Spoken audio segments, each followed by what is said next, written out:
গুৰুত্বপূৰ্ণ অনুষ্ঠান স্বৰ্ণীয়া কছাৰী সাহিত্য সভাই ইয়াত আমাৰ অঞ্চলৰ বিশিষ্ট ব্যক্তি আমাৰ গড়েশ্বৰ অঞ্চলৰ ডাঙৰ সম্পদ মেদিনী মোহন চৌধুৰী ডাঙৰীয়াৰ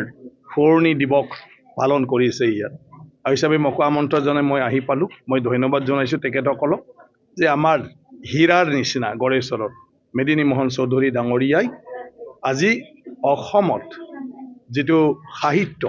এই সাহিত্যৰ ভঁৰালত বহুত ডাঙৰ কণ্ট্ৰিবিউশ্যন দিছে তেখেতে সাহিত্য একাডেমি হয় 1990তে পাইছে ইয়াৰ আগতে অন্যান্য পুৰস্কাৰো তেখেতে পাইছে আৰু যুৱ সময়ৰ পৰাই তেখেতে সাংবাদিকতা কৰাৰ পৰা আৰম্ভ কৰি তেওঁ সাহিত্য চৰ্চা লগতে এজন প্ৰশাসনিক বিষয়া হোৱা স্বত্তেও তেখেতে সদায় সাহিত্য চৰ্চাত নিজক ব্ৰতী কৰি ৰাখিছে আৰু এই সময়ত সাহিত্যিক মানে ইমান সাহিত্য সৃষ্টি কৰা মানে সাহিত্য একাডেমি কৰা মানে সেইটো ইমান সহজ নহয় আগৰ দিনত নিজে ব্যক্তিগতভাৱে সবটোৱে যাই চাব লাগিব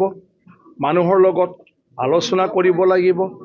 তাৰপিছত নিজে অধ্যয়ন কৰিব লাগিব নিজে গৱেষণা কৰিব লাগিব তাৰপিছত লিখিব লাগিব আজিৰ নিচিনা ঘৰত কম্পিউটাৰত গুগলত চাই আৰু বিভিন্ন দল সংগঠনৰ মানুহক মিটিঙতে লগ পাই কথা পাতি সব তথ্যবিলাক সহজে পোৱা এই দিন নাছিলে তো মেদিনী মোহন চৌধুৰী ডাঙৰীয়াই সেইটো দিনতে তেওঁ অসমীয়া সাহিত্যিকবিলাকৰ যি বিখ্যাত মানুহ আছে ইয়াৰ ভিতৰত তেখেতো এজন গতিকে আমি গড়েশ্বৰবাসীয়ে সদায় তেখেতক আমি শ্ৰদ্ধা কৰিব লাগে আমি স্মৰণ কৰিব লাগে আমাৰ ভৱিষ্যত প্ৰজন্মকো আমি দেখুৱাব লাগে আমাৰ নিচিনা ঠাইত মেদিনী মোহন চৌধুৰী ডাঙৰীয়াৰ নিচিনা ডাঙৰ মহাপুৰুষ ইয়াতে জন্ম হৈছিলে গতিকে আজি সাহিত্য সভাই যিটো কৰিলে স্বৰ্ণীয়া কছাৰী সাহিত্য সভাই বহুত ডাঙৰ কাম সেইটো লাহে লাহে মই ভাবোঁ আমাৰ গোটেই গড়েশ্বৰবাসীয়ে উপলব্ধি কৰিব গতিকে আজিতো মই অনুৰোধে কৰিছোঁ যে প্ৰত্যেকটা পৰিয়ালৰ ঘৰত মেদিনী মোহন চৌধুৰীৰ আমাৰ ড্ৰয়িং ৰুমত ফটো থাকিব লাগে আমিতো একো দিব নোৱাৰিলোঁ তেখেতক কিন্তু তেখেতে আমাক পৰিচয় দি গ'ল আমি যদি ক'ৰবাত যাওঁ আমি মেদিনী মোহন চৌধুৰী ডাঙৰীয়া যে আমাৰ জাগাৰে আছিলে গড়েশ্বৰত মই তাৰেই হওঁ বুলি ক'লে চবে আমাক লগে লগে সন্মান জনায় হয় নেকি আপোনালোকে মেদিনী মোহন চৌধুৰী ডাঙৰীয়াৰ জাগাৰ নেকি এনেকুৱা ধৰণৰ আমাক মানুহে গুৰুত্ব দিয়ে ৰেছপন্স দিয়ে সেই মানুহৰ দ্বাৰাই আমি আজি নিজকে বিভিন্ন জাগাত সহজভাৱে পৰিচয় দাঙি ধৰিব পাৰিছোঁ গতিকে তেখেতক আমি সদায় শ্ৰদ্ধা কৰিব লাগিব আৰু আজি মই তেখেতৰ এই বিশেষ দিনটোত শ্ৰদ্ধাঞ্জলি জ্ঞাপন কৰিছোঁ আপোনালোকৰ জৰিয়তে মেদিনী মোহন চৌধুৰী আমাৰ গড়েশ্বৰৰ এজন খুব স্বনামধন্য ব্যক্তি তেওঁ ইয়াতে জন্ম গ্ৰহণ কৰিছিল স্বাধীনতাৰ আগত যেতিয়া গড়েশ্বৰ কোনো ধৰণৰ অনুষ্ঠান প্ৰতিষ্ঠান নাছিল এখন সাধাৰণ LP স্কুল আৰু ME স্কুলৰ কাৰণে বাহিৰে আৰু ইয়াৰ গড়েশ্বৰ যিখন LP স্কুল সেইখনত শিক্ষা সেন কৰি তেওঁ নলবাৰী গৰ্ডন স্কুলত পঢ়িছিলে আৰু নলবাৰী গৰ্ডন স্কুলত তেওঁ পঢ়োতে যথেষ্ট কীৰ্তি ছাত্ৰ আছিল বুলি তেওঁৰ সেই সময়ত যিসকল নলবাৰীৰ খুব উচ্চ বৰ্ণৰ উচ্চ শিক্ষিত মানুহবোৰ আজি প্ৰতিষ্ঠিত সাহিত্যিক অফিচাৰ এইবোৰে কয় আৰু আমি মেদিনী চৌধুৰীক লৈ গৌৰৱ কৰোঁ মেদিনী চৌধুৰী এটা 22খন অনন্য ধৰণৰ তেওঁ কিতাপ লিখিছে আৰু প্ৰতিখন কিতাপেই তেওঁৰ অনন্য তেওঁ বৰাক ব্ৰহ্মপুত্ৰ আজান অৰ্থাৎ ইয়াৰ সমন্বয়ৰ এটাত লিখিছে বন্দুকা বেহাৰ মাধৱদেৱৰ ওপৰত লিখিছে অন্যান্য প্ৰান্তৰ হিষ্ট্ৰী এন্থ্ৰপলজি বা বিভিন্ন ধৰণৰ কথা তাত লুকাই আছে বিষ্ণুৰাভাৰ ওপৰত ফেৰেংগাদাখন লিখিছে কাৰণ বিষ্ণুৰাভাই যেতিয়া সৈনিক শিল্পী আছিল তেতিয়া গড়েশ্বৰৰ বহু ঠাইত তেওঁ ইয়াত আশ্ৰয় লৈছিল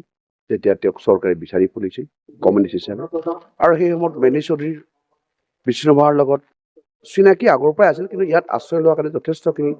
তেওঁলোকে ইজনৰ সিজনৰ সংস্পৰ্শত আহিছিল আৰু সেইকাৰণে তেওঁৰ যিখন ফেৰেংগা দাও অৰ্থাৎ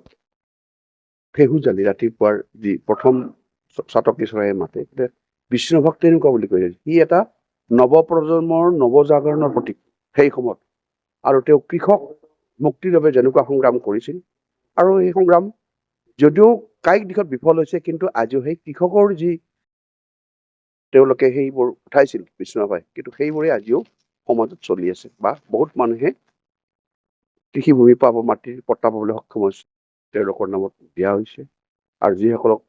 কৃষি ভূমিৰ পৰা সেই সময়ত মানুহ উচ্ছেদ কৰা হৈছিল সেইবোৰ যথেষ্টভাৱে কমিছে। গতিকে এয়া বিষ্ণুৰাভাৰ পৰোক্ষভাৱে যথেষ্ট বৰঙণি আছে এই ক্ষেত্ৰত। আৰু মেদিনী চৌধুৰী সেই বিষ্ণুৰাভাৰ ফেৰেংগাদত গোটেই জীৱনটো কেনেধৰণে তেওঁ সংগ্ৰাম কৰিলে, কেনেকে ধৰণে মানুহৰ মাজলৈ গৈছে, এই গোটেই কথাবোৰ সন্নিষ্ট কৰা হৈছে। গতিকে তেওঁৰ এই যে কিতাপৰ 22খন কিতাপ গোটেইখিনি অনন্য। আজি গড়েশ্বৰত অৰুণাচল কছাৰী সাহিত্য সভাৰ উদ্যোগত তেওঁৰ স্মৃতিচাৰণ সভা পাতিছে আৰু তাত বিভিন্ন ধৰণে বক্তৃতা ৰাখিছে। সকলোৱে এইটো আক্ষেপ প্ৰকাশ কৰিছে, দুখ প্ৰকাশ কৰিছে। আজি মেদিনী মোহন চৌধুৰীৰ যিটো আজি মৃত্যু তিথি, অৰ্থাৎ 2003 চনৰ আজিৰ তাৰিখত তেওঁ বৈকুণ্ঠগামী হৈছিল। আৰু এই তিথিটো আজি বিভিন্ন যিসকল সাহিত্য সংগঠন আছে, কৃষ্টি সংগঠন আছে, তেওঁলোকে অন্তত আজি গুৱাহাটীত এটা সমূহীয়া মৰ্যাদাৰে সন্মান দি মেদিনী মোহন চৌধুৰীৰ আজিৰ দিনটোক অন্তত পালন কৰিব লাগিছিল বুলি আমি আক্ষেপ প্ৰকাশ কৰোঁ। আৰু এইটো এটা মেদিনী চৌধুৰীৰ প্ৰতি যেন অসন্মান দেখুওৱাৰ নিচিনা হোৱা বুলি মই ব্যক্তিগত হিচাপে ভাবোঁ। হয়, আমাৰ প্ৰথিতযশা সাহিত্য অকাডেমী বঁটাপ্ৰাপ্ত সাহিত্যিক হৰণীয়া কছাৰী জনগোষ্ঠীৰ সন্তান তথা অসমৰ সাহিত্য জগতৰ এগৰাকী নক্ষত্ৰ বুলি ক'ব লাগিব। প্ৰয়াত মেদিনী চৌধুৰী ছাৰৰ আজি আমাৰ মাজৰ পৰা আঁতৰি যোৱা প্ৰায় 23 বছৰ অতিক্ৰম কৰিলে। অৰ্থাৎ 2003 চনৰ 13 ফেব্ৰুৱাৰী তাৰিখে ইহলীলা সম্বৰণ কৰিছিলে। এনে এগৰাকী প্ৰথিতযশা সাহিত্যিক, হৰণীয়া কছাৰী জনগোষ্ঠীৰ সন্তান, ফেৰেংগাদাও বন্দুকা বেহাৰ তাত নদী নাছিল বিপন্ন সময়ৰ দৰে চিৰস্মৰণীয় গ্ৰন্থ প্ৰণয়ন কৰি অসমৰ সাহিত্য ক্ষেত্ৰখনক বিশেষ বৰঙণি আগবঢ়াই যাবৰ কাৰণে সক্ষম হোৱা মেদিনী চৌধুৰী ছাৰৰ আজি প্ৰথমবাৰৰ কাৰণে তেখেতৰ মৃত্যুৰ দিনটোক হৰণীয়া কছাৰী সাহিত্য সভা অসমে মেদিনী চৌধুৰী সোঁৱৰণি দিৱস হিচাপে পালন কৰিছে। আৰু এই দিৱসৰ সৈতে সংগতি ৰাখি কেইবাটাও কাৰ্যসূচী ইয়াত ৰূপায়ণ কৰিছে তেওঁলোকে।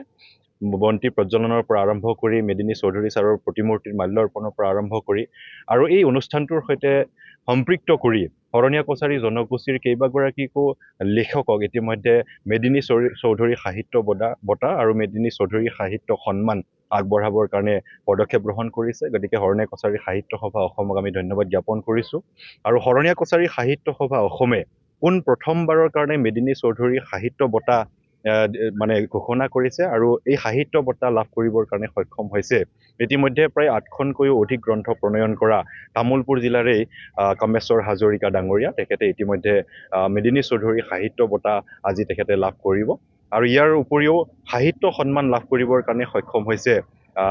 হৰণীয়া কছাৰী জনগোষ্ঠীৰ আন দুগৰাকী লেখক, সন্মানীয় চন্দ্ৰা চৌধুৰী বাইদেউ আৰু এনেকৈ দুগৰাকী শ্ৰদ্ধাৰ ব্যক্তিয়ে এই বঁটা সন্মান লাভ কৰিবৰ কাৰণে সক্ষম হৈছে। আৰু এই অনুষ্ঠান কেৱল মাত্ৰ বঁটা দিয়া অনুষ্ঠানেই নহয়, মেদিনী চৌধুৰী ছাৰৰ আদৰ্শ, সমাজৰ প্ৰতি থকা দায়বদ্ধতা, তেওঁৰ জীৱন দৰ্শন কৰ্মৰাজিক নৱপ্ৰজন্ম আৰু ভৱিষ্যত প্ৰজন্মলৈকে লৈ গৈ কেনেধৰণে সাহিত্য, সংস্কৃতি আৰু সামাজিক ক্ষেত্ৰখনত আগবঢ়াই লৈ যাব পৰা যায় তাৰো এটা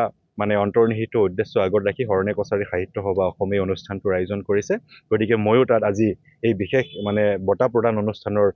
নিৰ্দিষ্ট বক্তাৰ আসন অলংকৃত কৰিবৰ কাৰণে ইয়াত উপস্থিত হৈছোঁ। গতিকে ইয়াত অংশগ্ৰহণ কৰা আটাইকে আমি আন্তৰিক ধন্যবাদ জ্ঞাপন কৰিছোঁ। এই অনুষ্ঠানটো সৰ্বাংগ সুন্দৰভাৱে হৰণীয়া কছাৰী সাহিত্য সভাই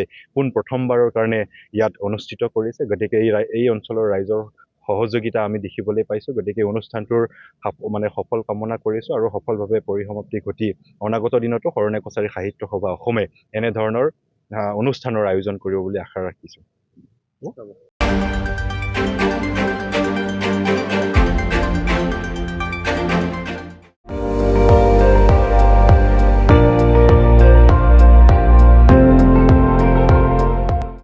আপুনি চাই আছে ND24, সৰ্বশ্ৰেষ্ঠ নহয় সৰ্বোত্তমৰ দৌৰত।